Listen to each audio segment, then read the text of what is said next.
3 years ago, Drew Gooden made a video about how Lilly Singh screwed up her YouTube career by leaving YouTube for a late night show which bombed. Since then, a lot of other YouTubers have tried to move on from the YouTube thing, and that has led to a few success stories, but that's also led to this scam, oh, and this scam, and you can't forget the father of all scams, Logan Paul.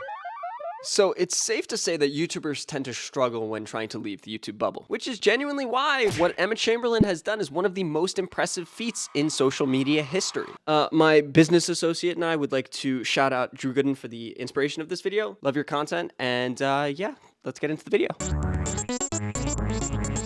YouTuber struggles when trying to escape their YouTube persona. It has basically been consistent for as long as YouTubers have made YouTube videos. A lot of people try and mature out of YouTube because they think they don't want to do YouTube videos anymore, so they want to go into a career where they can make content that they effectively want to make and that they think they will be successful at just because they were successful in the past. A lot of these creators think they're bigger than they actually are, and so they fail when they leave because they're catering to a different audience in that new platform. Lilly Singh is a perfect example of misrepresenting your audience because she devolved her content effectively. She was on YouTube, one of the biggest creators on YouTube, and YouTube is a much newer platform than late night TV shows. And because of that, the newer generations, people that watch YouTube, don't necessarily love watching long form late night TV.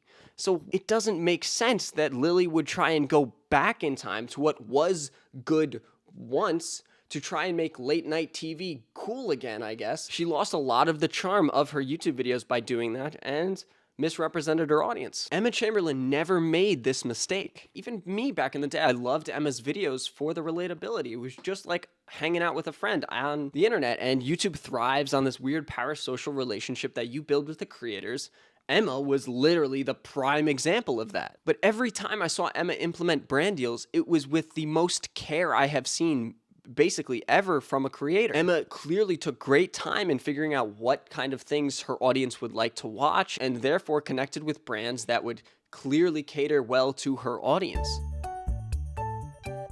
In the beginning, you saw this with the Abercrombie jeans that she sold. I used to work there, and they went crazy back in the day. So even back then, when she was 15, 16, whenever this happened, she had the mind of an entrepreneur, of someone very clearly taking time to consider what her audience would want to watch or what kind of ads they would be prone to actually listening to and picking up on. This also helps our audience because you're not being flooded with a bunch of ads about some stupid mobile games that you're never gonna play and that are clearly money grabs and are wastes of their time.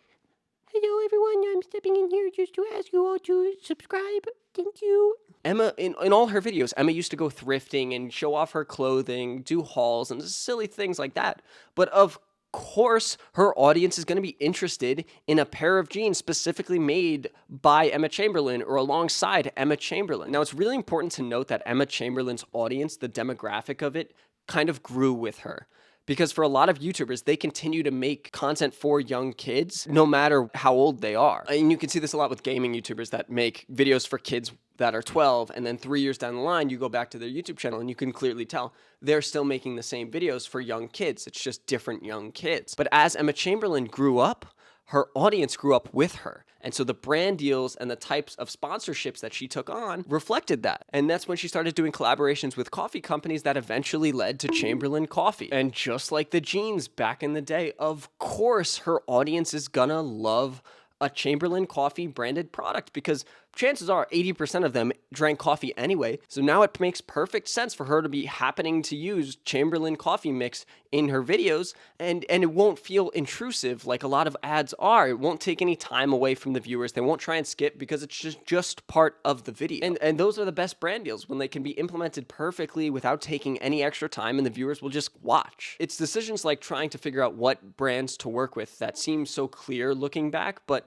are so incredibly difficult to actually execute. She could have just been like so many other creators and just taken a fat check from stupid brands that are wasting her and her audience's time. But she knew better than that. Logan Paul is a perfect example with this. He worked with several companies to try and come up with some concept to make a crap ton of money, and he didn't take time to consider his audience for the longest part of it, and that led to one of the biggest scams in YouTube history. But eventually he figured it out like Emma did with Chamberlain Coffee and created Prime. If you like Prime, I check out Food Theory's video about Prime. It makes it seem much less appealing than it actually is, but it caters to his audience just like Chamberlain Coffee caters to Emma's. And a year or two ago, I could have ended the video there, and all of you would have been satisfied that, wow, Emma is such an incredible entrepreneur. She has a great future working with whatever brand she chooses because she has a great eye for it. But no, everybody, she's done it again. Last year was very impressive to see Emma hosting the Vogue booth on the red carpet for the Met Gala. But this year it's even more impressive because the Met basically excommunicated all influencers and content creators from the event, except Emma. And she was probably the best part. The whole thing is so disconnected from reality. Wait, so who made it? And so who do they have there? Quite possibly the most relatable girl of all time to, interview all these people and make them also relatable. And she did an incredible job with this. But this is another fantastic example of how Emma found something for this. I'm talking about fashion, found something that was important to her and important to her videos and that her viewers loved to watch, and made it into a whole career. She started that off doing ad campaigns for companies that made clothes like Abercrombie, and that developed into going to Fashion Week and working as an actual runway model for major luxury brands, which eventually developed into her becoming one of the biggest faces in fashion. And it's incredible that she was able to make this jump to mainstream media from YouTube because, again, as I said before, so many people have failed at it. Lilly Singh made the mistake of doing this too early. She abandoned her YouTube channel to go and put everything she had into this late night show, and it didn't do well because she misrecognized her audience and abandoned her YouTube channel in the process. But Emma Chamberlain has basically written the roadmap for how YouTube creators are supposed to develop their careers or move from YouTube to the mainstream. What you have to do is figure out whatever YouTube videos you make, you just figure out the audience that caters to, and then you figure out how to implement brands and sponsors and companies or TV shows or magazines or whatever into that content so your audience will enjoy it, but also not be turned off by it. And it needs to be seamless, it needs to flow perfectly, and that's what Emma has been able to do, and it's taken her a lot of time to get there. She's been making videos since like 2016, but if you've seen her Architectural Digest video, you can see that this has definitely paid off for her. And she hasn't abandoned making content altogether either. She still has a podcast on Spotify that Spotify paid her an incredible amount of money to keep on there, but you can see that she's still trying to keep that connection to her fans or to the viewers or to human beings, whatever you want to call them, that she had back in the day when she was making vlogs every day. And the fact that she is doing all these things at the same time is incredible to me. Currently in the stairwell of my apartment building as so to not wake up the girlfriend.